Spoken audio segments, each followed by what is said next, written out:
Tombé à la rabine lors de la dernière journée, le leader grenoblois entend remettre la marche avant chez lui au Stade des Alpes.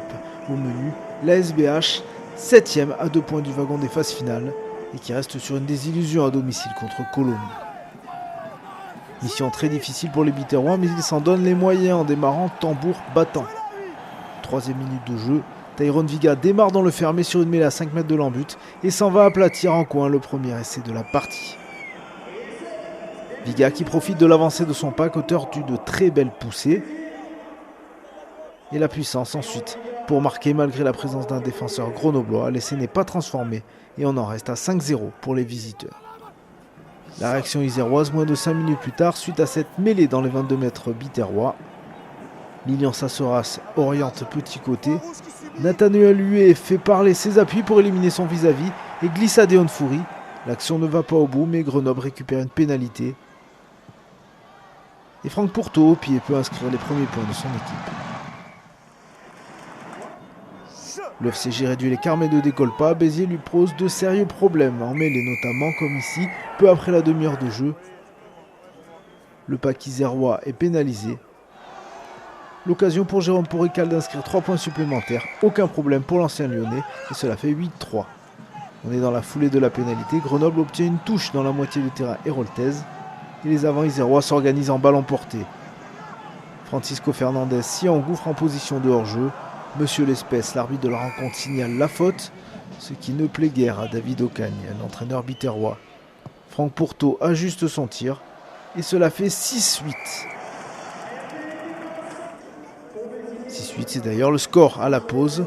Le leader est accroché sur sa pelouse.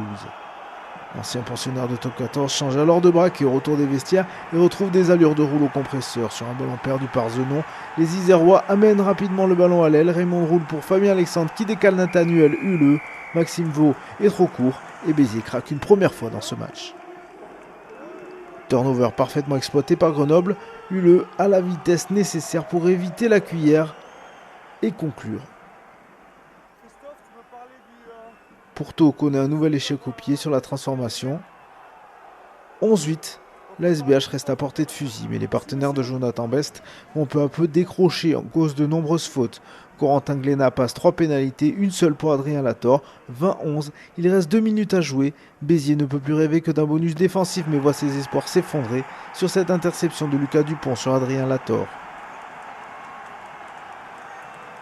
C'est dur pour les Héroltais qui auront fait bonne figure pendant une mi-temps, avant de décliner ensuite leur indiscipline, leur a coûté 2 cartons jaunes en seconde période. Ils étaient à 14 contre 15 sur cet essai. Pas de transformation. 20-15.